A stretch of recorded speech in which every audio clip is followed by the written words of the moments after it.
안녕하세요. 오늘은 XRP를 지원하는 거래소 및 소송 관련 정보들을 여러분들한테 빠르게 전달해 드리려고 동영상을 제작하게 되었습니다. 제가 여기에 XRP에게는 아직 668개의 거래소가 남아 있사옵니다. 이렇게 패러디를 좀 했는데요. 좀 장난기 같이 보이지만 실제로 그렇습니다.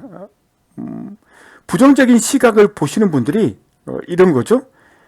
하루가 다르게 어떤 거래소가 XRP를 지원하지 않더라. 또 어떤 거래소를 지원하지 않더라. 어떤 거래소가 이번에 XRP를 지원하지 않더라. 이런 소식들이 하루가 다르게 들려옵니다. 이 소식을 들을 때마다 우리들은 공포감에 패닉에 빠지죠. 그 다음에 우리가 들고 있는 XRP를 버릴지 말지를 상당히 고민을 많이 합니다. 그래서 저는 역으로 아직 XRP를 거래하고 있는 거래소가 몇 개가 있는지 한번 조사를 해봤습니다. 코인마켓캡 기준으로 한 668개가 있더라고요. 그리고 지금 XRP를 버린 거래소가 한 10개 정도 되나요? 그 정도 되죠? 그걸 빼더라도 660개 정도의 거래소가 아직도 XRP를 거래하고 있다는 것이죠. 아직은 소송이 누가 이길지 모릅니다. XRP가 질 수도 있고 리플사가 질 수도 있습니다. 또는 리플사가 이길 수도 있거든요. SEC가 질 수도 있고 SEC가 승리할 수도 있다는 거죠. 근데 지금으로서 누가 100% 그걸 장담할 수 없습니다. 지금 시점에서는 누가 더 공포감에 쩔어 있느냐, 이게 더 중요한 거 아니겠습니까? 심리적인 싸움, 심리 싸움. 그리고 여기서 더 중요한 것은 비트코인이 계속 가격을 유지해 준다면 XRP도 버틸만 하자는 거고, 비트코인이 버텨주지 못하면 XRP는 더 깨지는 거죠. 물론 XRP만 깨지는 게 아니라 모든 알트코인들도 많이 깨질 거라고 생각합니다.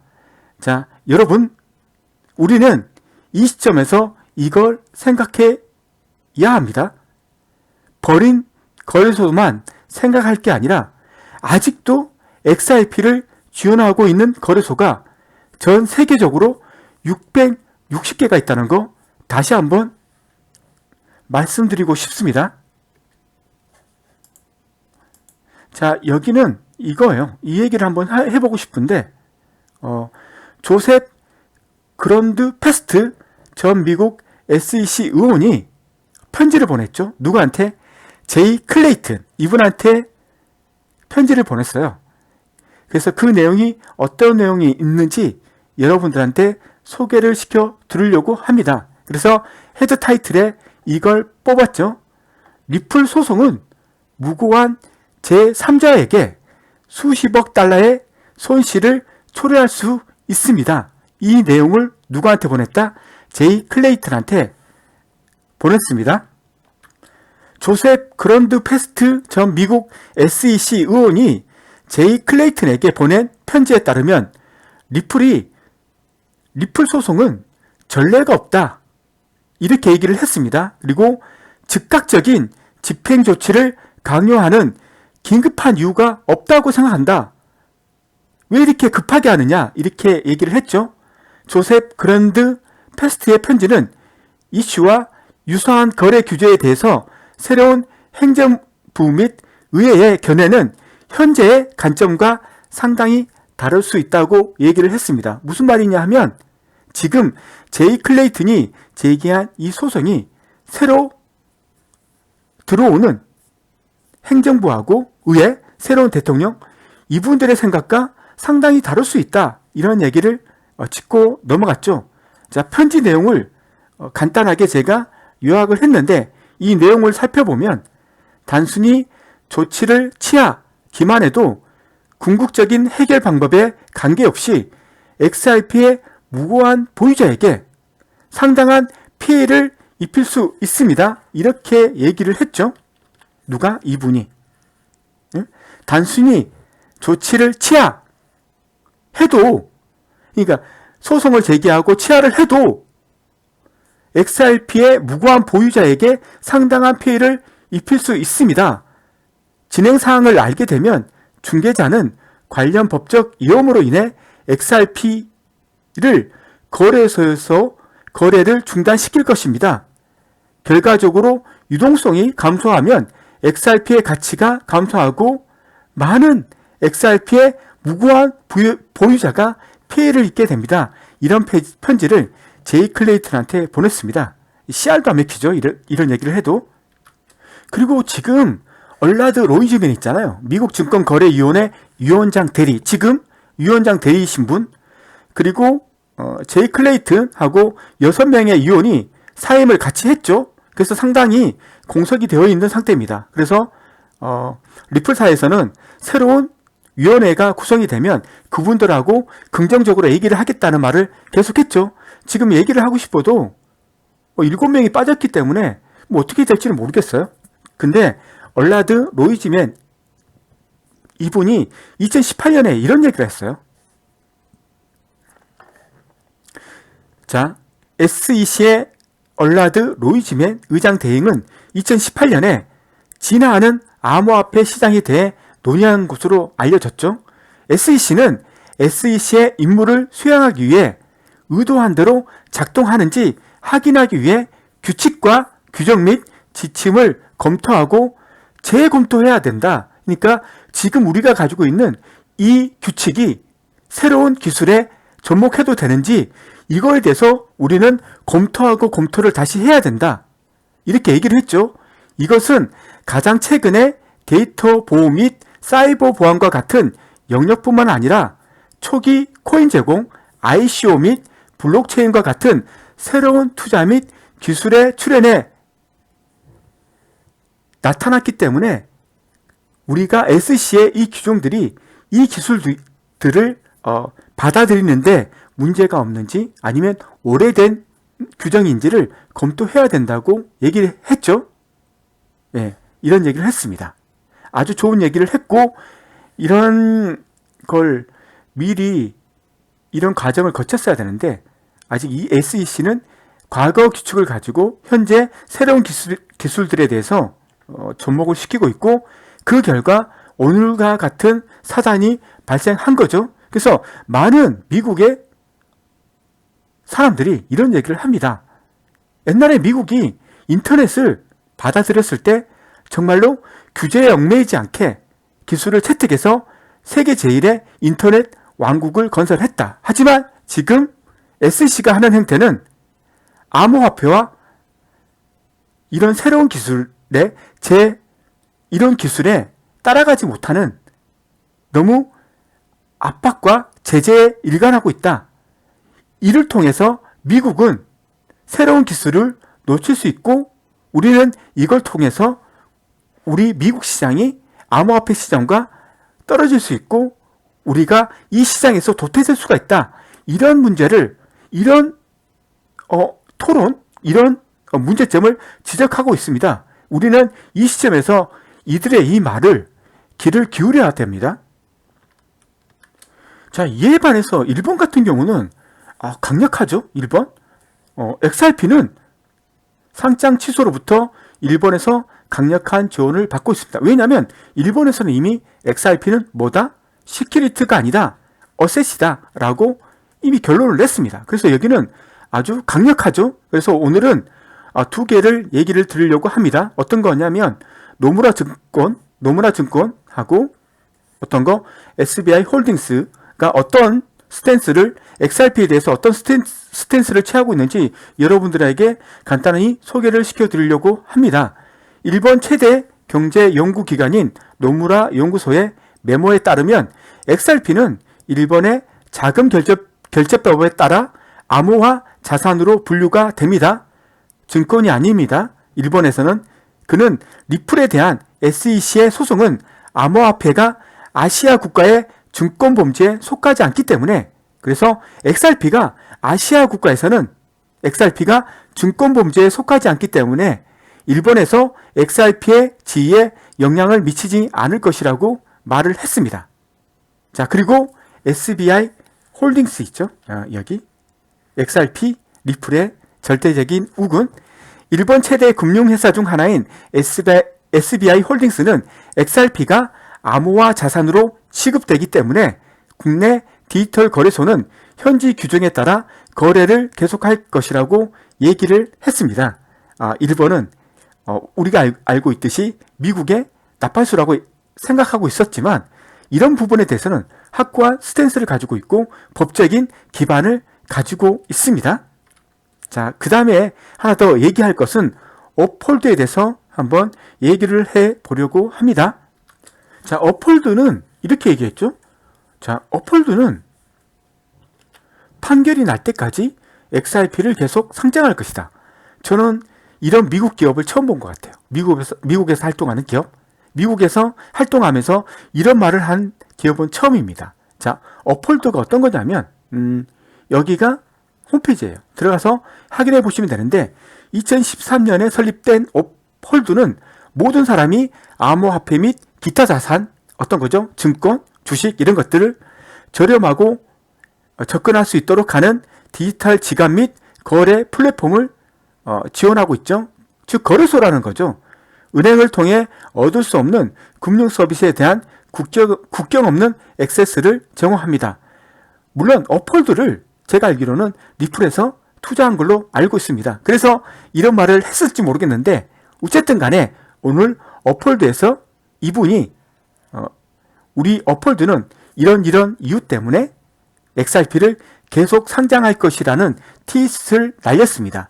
이 내용에 대해서 제가 간략하게 여러분들한테 소개를 시켜드리려고 합니다. 자, 업홀드는 SEC와 리플 분쟁에 대한 적법한 절차 해결이 향후 토큰 제공에 대한 목표를 설정할 수 있을 뿐만 아니라 현재 전 세계 스텔라 및 파일코인에 대한 불확실성을 제거할 수 있기를 희망합니다. 이렇게 얘기했어요. 무슨 말이냐면 리플뿐만 아니라 어디도 이분 업홀드 측면에서는 스텔라하고 파일코인도 SEC와 에게 소송을 당할 위험에 있다고 보고 있는 모양이에요. 그래서 이번 리플 소송권을 통해서 스텔라하고 파이코인도 자유롭게 되기를 희망한다고 이렇게 얘기를 하는 것 같습니다. 자, SEC는 소비자를 보호하고 악의적인 행위자를 막아야 하는 건 맞습니다. 하지만 리플에 대한 이 소송은 수수께끼 같다. 이해하지 못하겠다. 두 당사자의 이러한 행동은 XRP 보유자에게 직접적으로 해를 줄 수 있다. 이런 의견을 가지고 있습니다. SEC가 리플과의 문제를 7년 동안 아무런 활동도 제지도 하지 않았는데 그래서 대부분의 사람들은 암묵적으로 SEC가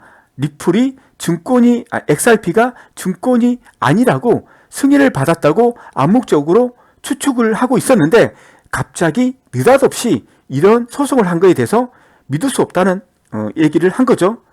지금 이러한 상황이 유사한 프로젝트의 참가자들에게 해를 끼칠 수가 있습니다.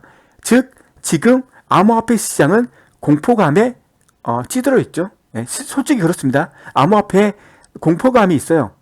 그래 어떤 곳은 우리는 절대 SEC의 소송에 걸리지 않을 것이다. 이런 얘기를 하시는 분들도 있는데 실제로 SEC가 그 암호화폐에 소송을 걸었을 때 누구도 그 암호화폐가 빠져나갈 수 있는지 정말 그들이 말하는 것처럼 그 시큐리티 증권이 아닌지 정말 그건 아무도 예단하기 힘들지 않습니까? 예? 정말 실제로 SEC의 소송에 직면하면 어떻게 180도 달라질지는 아무도 모릅니다. 지금 이런 상황을 말하고 있는 거죠. 뿐만 아니라 이러한 소송이 미국이 실리콘밸리2의 본거지가 되지 않을 것임을 사실상 쐐기를 박았다는 거죠. 이 말은 뭐냐면 이제 미국은 이제 암호화폐에 대해서 더 이상 자유로울 수 없다. 누가 암호화폐를 미국에서 하겠느냐? 이거 좀 잘못되지 않았냐? 이런 식으로 좀 비꼬는 거죠. 예. SEC의 전 위원이 최근 말했듯이 제가 앞에서 말했죠. 이분이 얘기했던 거, 이분이 얘기했던 거 말하는 거예요. 이분이 얘기했던 거, 그거에 대해서 다시 한번 짚고 넘어가는 거죠. 자, SEC의 전 위원이 최근 말했듯이 소비자 보호를 위해 무고한 제3자에게 10억 달러의 손실을 입히는 것은 정말 괜찮은 것이냐? SEC? 정말 괜찮은 것이냐? 이렇게 묻고 있는 거죠. 우리는 오늘날 가장 흥미진진한 산업에서 일을 하고 있습니다. 암호화폐 산업을 말하고 있는 거죠. 이것은 진정으로 인터넷이 재림한 거다. 혁신적인 기술이다. 이렇게 얘기하고 있는 거죠. 모든 인간 활동과 마찬가지로 선의, 범죄자 및 미친 사람이 있다. 암호화폐에도 선의가 있는 사람도 있고 범죄자도 있고 미친 사람이 있다. 그러나 가장 중요한 것은 혁신가를 어떻게 보호할 것인가, 이것에 대한 법률적인 마련이 되어야 된다. 이걸 SEC한테 말하고 싶다는 거죠. XRP, 리플은 범죄자도 미친 사람도 아닌 단지 암호화폐를 통해서 이 시장을 혁신하는 혁신가라고 얘기하고 있는 것입니다. 그래서 미국이 이런 혁신가에 대해서 계속 제재를 가한다면 미국은 더 이상 IT 강국으로 군림하기는 힘들 것이다. 이런 얘기를 하고 있는 것이죠. 자, 소송에 대해서 소송에 대한 간략한 브리핑을 한번 해드릴게요. 자, 증권거래위원회 SEC하고 리플랩스의 소송건인데, 자, 미국 법관은 아날리사 토레스입니다. 이분이죠. 예. 그리고 뉴욕 남부지방법원에 배정이 됐습니다. 그래서 어떤 분들은 뉴욕 남부지방법원에서 SEC가 소송을 걸었는데 여기서 SEC가 모두 승소했다. 이것 때문에 이번에도 리플이 질 것이다. 이렇게 예측을 하고 있습니다. 그건 그냥 예측일 뿐이죠. 사실은 아니죠. 자, 심사위원은 아날리사 토레스입니다. 사례 번호는 이거고요. 그 다음에 소송의 성격은 이겁니다. 기타 법령, 증권, 상품 거래소, 그 다음에 온잇, 증권 사기입니다. 증권 사기로 민사소송을 건 겁니다.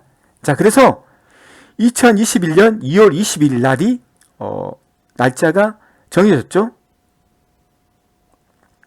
이 날짜에 사건, 심리가 이루어지는 게 아니에요.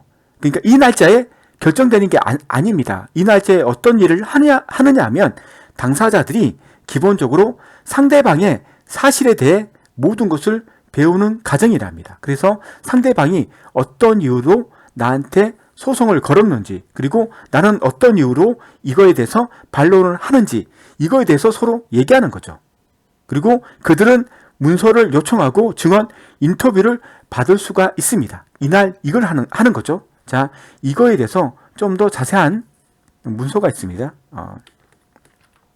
자, 그래서 2월 22일 날 만나서 어떤 얘기를 하는지 이거에 대해서 좀 더 자세히 설명을 드리면, 자, 이 조치에 대한 모든 진술은 전화, 화상회의 및 기타 원격 수단을 통해 수행될 수 있습니다. 그래서 법원에 모여서 하는 게 아니라 전화상으로 화상회의, 그래서 원격 수단으로 수행될 수가 있습니다. 왜냐하면 코비드 때문에 그렇죠. 코비드. 예.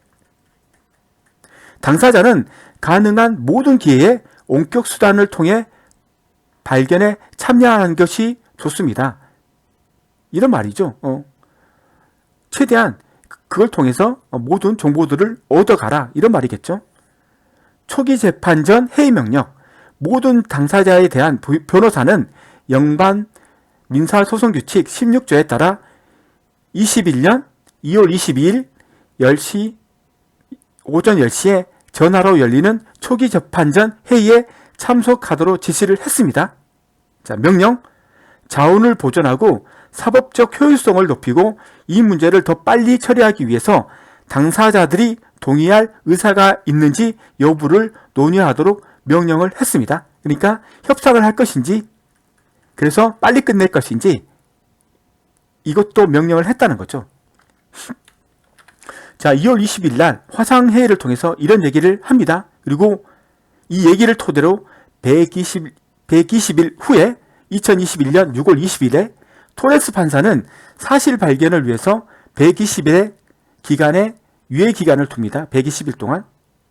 자, 긴급한 사항이 발생할 경우 단축될 수도 있습니다. 또는 더 늘어날 수도 있습니다. 예. 자, 그리고 45일이 지나면 2021년 8월 6일 날 익스퍼스 디스커버리 전문가 발견. 저는 솔직히 법률 잘 모릅니다. 그래서 이 용어를 잘 모르기 때문에 용어로 제가 이렇게 써놨거든요. 혹시 소송에 대해서 잘 아시는 분은 이날 이 45일 후에 이날 모여서 무슨 일을 하는지 좀 설명을 해 주셨으면 좋겠습니다. 그리고 30일 후에 그래서 2021년 9월 5일 날 더 파이널 이거 최종 사전심리 제출 날짜입니다. 이날 문서들을 다 제출을 하고 재판이 설정된다고 합니다. 그래서 2021년 9월 5일쯤에 재판이 시작된다고 봅니다. 예, 맞을 거예요. 혹시 제가 틀렸다면 댓글로 제가 틀린 내용을 좀 얘기해 주시면 다른 사람들이 그 댓글을 보고 좀 더 자세한 정보를 얻을 수 있을 거라고 생각합니다. 그래서 여러분들이 아무리 지지고 볶고 해도 자, 재판은 2021년 9월 5일에 열리거든요. 그러니까 지금 아무리 지지고 볶고 해도 결론은 나오지 않습니다. 여러분. 그래서 지금은 마음을 편하게 가지실 때지 지금 뭐 자불안석되고 이러실 필요가 전혀 없다는 거예요. 예, 어차피 9월 달에 재판은 열립니다. 자, 이제 제가 하고 싶은 말의 요점이죠. 자, 우리는 지금껏 XRP를 상장 폐지 또는 미국 사람들만 XRP를 거래할 수 없다고 이런 뉴스들을 한 몇 건 봤어요. 그래서 이것 때문에 공포감에 쩔어서 우리는 폭락을 50%의 폭락 이상의 폭락을 받습니다. 근데 여러분들한테 제가 말씀드리고 싶은 것은 수많은 거래소가 XRP를 여전히 지원하고 있다는 겁니다. 제가 코인마켓캡에서 XRP를 지원하는 거래소 리스트 개수를 확인해 보니까 668개였습니다. 그리고 지금 여러분들이 소식을 접한 거래소는 한 10개 정도일 겁니다.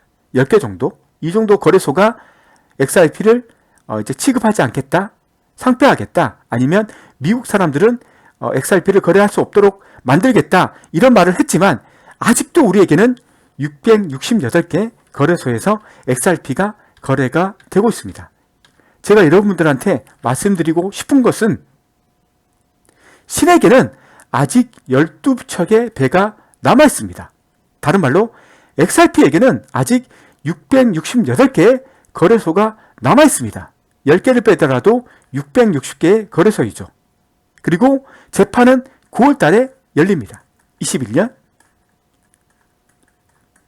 자, 마음 편히 가지시고 그래서 새로 오는 2021년 새해에는 편한 마음으로 복된 새해를 맞이하시길 바라겠습니다. 감사합니다.